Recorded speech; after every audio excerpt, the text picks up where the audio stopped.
Alors Gaspard Ganzer, 39 ans, parisien depuis toujours, j'élève une famille de 4 enfants et je suis le président de Parisiennes Parisiens, un mouvement politique citoyen qui vient d'être créé à Paris. Bonjour. Bonjour. Bonjour. Bonjour. Bonjour. Bonjour. Alors Gaspard, qui es-tu, d'où viens-tu, que fais-tu déjà? Ça fait beaucoup de questions. Ouais. Alors la première, je suis né en 1979 à Paris, dans le 14e arrondissement, pas loin d'ici. J'ai toujours vécu ici, j'ai fait mes études et maintenant j'y élève ma grande famille puisque j'avais une famille de 4 enfants. Et 4 enfants avec la même mère ou tu as eu plusieurs femmes? Alors il y en a 3 enfants qui sont les nôtres à tous les deux et c'est le premier est mon beau-fils, mais je l'élève depuis qu'il est né. D'accord. Il s'appelle Arthur. Donc, et il a 9 ans aujourd'hui. Voilà, une vraie famille recomposée, une famille parisienne comme il y en a beaucoup. Ouais. 4 enfants en tout, de 2 papas différents et moi j'en ai 3 sur les 4. Et bon anniversaire Arthur d'ailleurs. On en profite hein. C'était son anniversaire il y a un mois effectivement. Ouais. Alors autre chose, j'ai bossé dans le secteur politique pendant très longtemps. Bon. Et ouais. J'ai travaillé à la mairie de Paris pendant 5 ans avec Christophe Girard, l'adjoint à la culture, puis après avec Bertrand Delanoë. Puis après je suis parti travailler au Quai d'Orsay avec Fabius, puis après avec Hollande pendant 3 ans. Et depuis 1 an et demi en gros, je suis parti de cet univers politique national impitoyable pour créer une entreprise de conseil en communication qui s'appelle 2017. Et je fais plein d'autres choses, parce que j'enseigne à... dans le coup, parce que tu sais qu'on est en 2018 quand même. Bah, en fait, on m'a dit, je n'avais pas pensé à ça quand j'ai créé l'entreprise, je me suis pas dit, mais qu'est-ce qui allait se passer le 31 décembre 2017 ? Le temps, tout ça, on l'oublie. Mais du coup, tu as travaillé pour un président et maintenant tu es devenu président toi-même. Voilà, alors je ne suis pas président d'entreprise, je suis simplement directeur général. En revanche, j'ai créé un mouvement citoyen dont je suis président moi-même, qui s'appelle Parisiennes Parisiens. Mais je suis un Parisien parmi tant d'autres. Aujourd'hui, on est 700 dans ce mouvement et on débat de l'avenir de Paris. Quels sont tes loisirs ?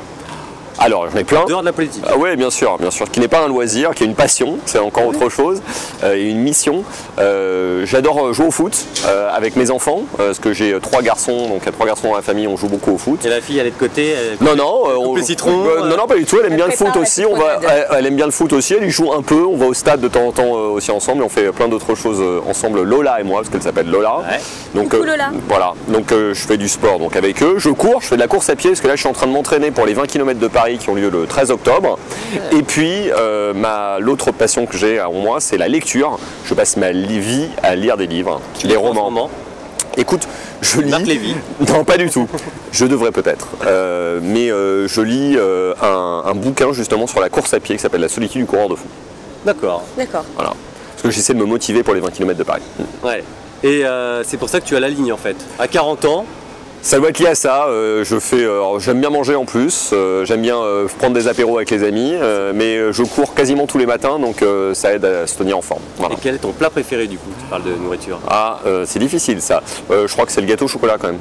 Ah oui, un classique. Ah, j'adore ça, ouais, j'adore les desserts. Très pâtisserie. J'adore les desserts, ouais. Et c'est quoi ton talent? Oula. Genre bricolage, chanson, danse, dessin, t'as un truc comme ça ou pas? T'es le meilleur, dessiner c'est gagner. Non, je crois que j'ai pas de talent particulier, rien d'extraordinaire. Non, j'ai pas un truc qui me distingue des autres. J'en ai peut-être plein de petits, mais j'en ai pas un grand. Voilà. D'accord. Est-ce qu'on peut participer juste à un petit jeu rapide? Vas-y, comme tu veux. La rubrique ping-pong. Je joue assez bien au ping-pong aussi. Ah. Là, ça va être un ping-pong de mots. Alors, un ping-pong de mots, on va essayer, vas-y, dis-moi. Alors, je te dis 4 mots et tu me dis brûle pour point ce que tu penses. D'accord. Pokémon. Go. Grand Paris. Avenir. Coup de gueule. Aquarius, parce qu'on ne s'est pas bien occupé de ce bateau qui est revenu avec des migrants, on aurait dû le prendre en charge. Manuel Valls. Ah, Panache. Tu l'as fréquenté du coup? Oui, je le connais bien parce qu'il était Premier ministre quand moi j'ai travaillé à l'Élysée. Il a été un super Premier ministre, notamment pour les attentats. À la fin, il a un peu manqué à François Hollande. Mais là, je trouve que ce qu'il est en train de faire en tentant de briguer la mairie de Barcelone, c'est assez costaud. Ça manque pas de panache. Tu trouves pas qu'il abandonne la France? Non, moi je suis pas du tout nationaliste. Il est né à Barcelone, il est né là-bas, il a tout à fait le droit de faire de la politique là-bas. Je trouve ça courageux. Puis tu auras un endroit où aller passer tes vacances. Je suis pas sûr qu'il m'invite en vacances, mais bon, on verra. Mais si un jour, avec mes amis, on prend la mairie de Paris et que lui il est à Barcelone, je suis sûr qu'on trouvera des moyens de travailler ensemble. Donc la mairie de Paris. Ouais. Ah, c'est un... alors, j'ai pas encore... T'es candidat officiel ou pas? Non, parce qu'en fait, on réfléchit, on prend les trucs dans le bon ordre, on essaie de trouver des bonnes idées, de se rassembler à nombreux. Donc, au début, on est parti entre amis, puis avec les amis des amis, puis avec les amis des amis des amis. Et puis là, il y a des gens qu'on connaît pas qui viennent vers nous. On essaie de trouver des bonnes idées pour arranger la vie dans cette ville, la sécurité, la propreté. Le premier truc à faire, enfin, le truc le plus important pour toi dans Paris?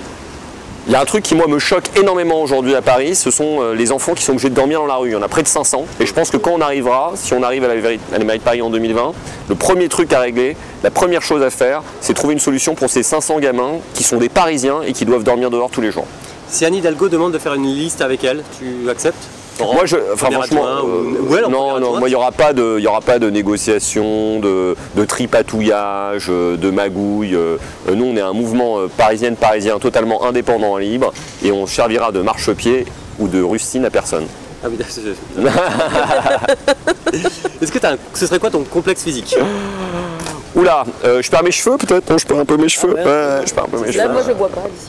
Moi je vois tout. Ah, t'es plus grand que moi, c'est pour ça que tu vois. Ça. Mais c'est pas vraiment un complexe, en fait, je m'en fous. Je trouve ça assez sexy la calvitie. Enfin, j'essaie de m'en persuader. C'est ça, c'est ce que disent les chauves. Et à l'inverse, ce que tu préfères chez toi? Au début, il m'a longtemps effrayé, mais maintenant mon rire me fait rire. Je le trouve monstrueusement grave. Il est inquiétant quand je m'entends même. Ouais, le rire gaulois. Ouais, peut-être. Ouais. On va dire que c'est un rire parisien. J'aime bien me marrer. Vivant. Oui, je me marre facilement, ouais. Et donc les apéros? Ouais, je prends un apéro quasiment tous les jours, alors soit avec des copains, des copines, pour le boulot, et surtout maintenant tous les jours, à 18 h, on organise des apéros parisiens, on appelait ça les heures heureuses, c'est notre façon parisienne de parler des happy hours, et on débat de Paris et de l'avenir. C'était pas un peu trop nostalgique? Pas du tout, je pas envie de parler d'avenir, nous, on a envie de parler d'avenir. Souvenez-vous quand je prenais des apéros avec Yves Montand. Non, je prends les apéros partout dans Paris, dans le 20e, le 13e, le 15e, n'importe où. Voilà. T'as encore des contacts avec François Hollande? On a déjeuné ensemble il y a quelques semaines, ouais. Je le vois beaucoup moins qu'avant. La fréquence, c'est quoi du coup? On se voit tous les 2-3 mois, ouais. Mais alors qu'avant, je le voyais toutes les 2-3 minutes, donc ça me fait une sacrée différence.